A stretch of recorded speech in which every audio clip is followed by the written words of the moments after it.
My name's Damon Darling. I'm from Urbana, Ohio, and I'll be 7 years sober on December 10th, 2022. Damon, thank you so much for coming out today and speaking with us, sharing your story here at the Recovery Zone event in Bell Fountain, Ohio. Can you tell me a little bit about your childhood? Yeah, my childhood was kind of rough. I didn't have a dad. There was five of us, five boys. My mom raised us all by herself. She worked a lot, so we were with a babysitter a lot. And once we got like maybe 13, I hit about 13, we kind of got to stay home, and I had to help watch my younger brothers. So she was just always struggling from paycheck to paycheck. And I just never really, felt like I knew her because she was always working. How old were you when you started experimenting with drugs or alcohol? The first time I had a beer was maybe 16. And I pretty much fell in love with it like right away because it just made me feel good. I could tolerate myself when I was drunk. I could deal with myself. I could look in the mirror, and it made me more social. Just as the weekends went by, and parties would happen, I slowly but surely just became a drunk. Can you share a couple of stories that really illustrate what life was like in active addiction? It was hell. It was just terrible. I remember one time I stole alcohol. That was one of many times. And this particular time, though, I got caught, and I was physically fighting with the employee, trying to get the alcohol and get away with it. And I remember I wasn't able to get away with it. I was just so angry at the employee. I took no self-accountability. I wasn't really looking like, oh, you should have never did that, like mad at myself. I was just mad at him that, like, why does he care? Like, just let me have it. Like, it was sad, bro. Yeah. Did you ever have any legal issues during all Yeah, that? I had DUI. I actually got locked up for that DUI. I had 2 failed marriages before I was 30. Lost my kids. Couldn't ever keep a job. Just ruining friendships left and right. Stealing. It was, I was homeless. Right. Living out my car. Car got repoed. What didn't happen? I think one of the worst things that came with that addiction was womanizing. I had my first son. It was I'm gonna be honest, it was an unwanted pregnancy. I didn't even know her. It was a one-night stand, and I went on and did my thing. And a few months later, I called her again, just to hook up. And as soon as she answered the phone, she said she was pregnant. And my heart just sank. And because I knew it was going to be harder for me to have fun, or what I thought was fun. And I said horrible, mean things to her to try to get her to get rid of the child, and she kept it. And honestly, that was probably in hindsight, the best thing that ever happened to me, because that's when I started, thinking about bettering my life. I remember the last week in particular, I had to pack up and leave San Diego. That's where I was for about 10 years. I pretty much, my whole 20s, I was just boozing. And I was trying to do the religion thing off and on, and I'd relapse. But I remember the day I had to leave because I had nowhere to stay. They repoed my car. I was flat broke. I was trying to work 2 jobs, and I still couldn't afford my own place out there because I was, having to pay child support too. I remember going to see my kids for the last time, and I begged their mom to help me stay, and she just wouldn't. And I hugged them and I kissed them, and I told them I was going back to Ohio to stay with a friend to try to get my life together. and I just broke down in tears, and I cried the whole way to the airport. And I've never felt that low in my life. I haven't since. I mean, it was the worst feeling ever. So that was like the last. Yeah, that was about the last few weeks, because once I got back to Ohio, I did drink a little bit, and then I remember ending up in the ER, and the doctor told me that if I didn't stop drinking, I wasn't going to see 30, and I had to be like 29, 28.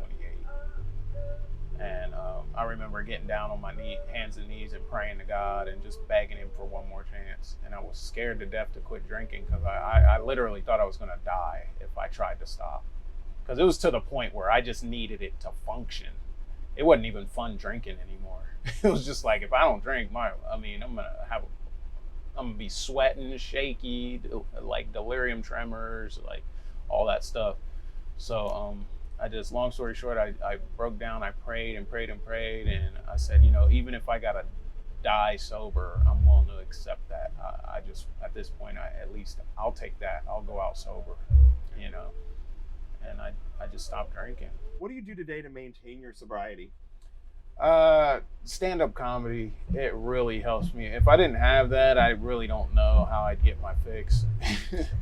Because it's almost more addicting than alcohol. Yeah. You get those laughs and everybody cheering you on after the show. Yeah. You did so great, and you're just like, Right. So yeah, that really just does a lot for me. I've always been the class clown growing up, and that was just always something I wanted to do, and I never went after it because I thought I'd be destroyed and I wouldn't have everlasting life if I did that. And so I never went for my goals, but I did, and I'm happy now. So do you do jokes about recovery? I do. Do you? I've done quite a few recovery shows. I only have a couple bits on recovery. Mm-hmm. I don't talk too much about it. I want to start touching on it more. Mm-hmm. But yeah. How are your relationships today? A lot better. Yeah. I only have a few, but it's a lot better, because I lost a lot of friends when I got clean, and I'm more picky now that I'm clean too, of who I mess with or who I decide to let in my life. If I have any doubt about you, I don't. Not to be judgy or anything. It's more of a thing with me. Like, it might even be an insecurity, but I got to choose my peace. Right. You know what I mean? So, right. Yeah, they're a lot better, man. I don't borrow money. I don't try to steal from people. I don't lie. I don't try to, get with people's women. And I mean, I was a real dirtbag, just like everyone around me. But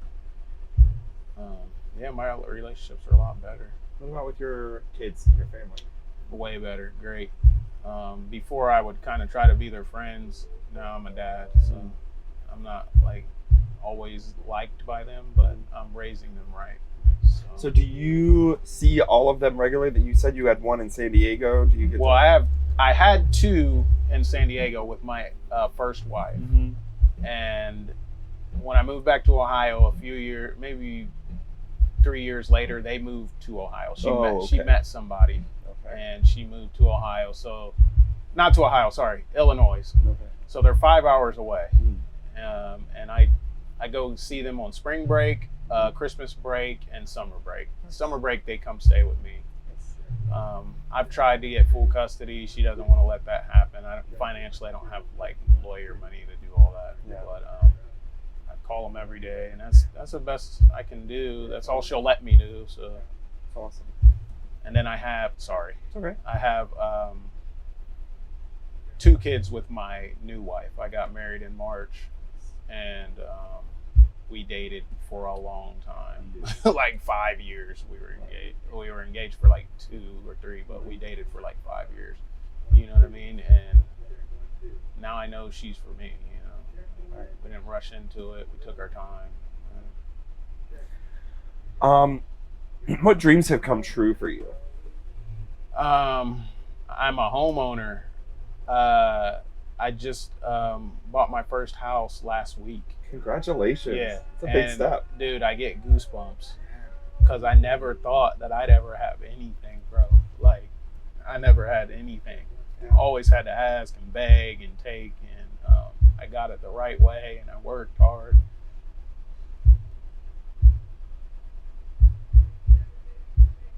I'm sorry, bro. I just never thought I'd have anything, especially like the right, legit way. I've never been, I don't know, bro. I just always felt like a loser. But yeah, I got my first house, 5 bedrooms, 2 baths. All my kids can fit in there, and I busted my ass, man. I work at a factory, and it pays good, and I just did it, man. It's beautiful. Yeah. Congratulations on all of that. Yeah. Really, it's a big step. It's When I huge. bought my first car, I cried because I was like, I'd never had a car note before. I always, like, you know how it is, man. Like when we were just out there, and you don't have nothing, bro. And no matter how hard you try, especially me, I deal with mental health too, on top of my addiction, and no matter how hard I tried to fit into this system, I just couldn't. But one thing is for sure, I deal with chronic depression, and nobody would ever know, because when you see me, I'm joking and I'm smiling, but people closest to me know. Yeah. My wife, she knows. Yeah. And it's just a daily fight. There's really nothing I can do about it. I can exercise, eat better, and there's things that help, but it's never going to go away. Yeah. Can you describe a certain feeling that you have received through sobriety that was not there through your addiction? Yeah.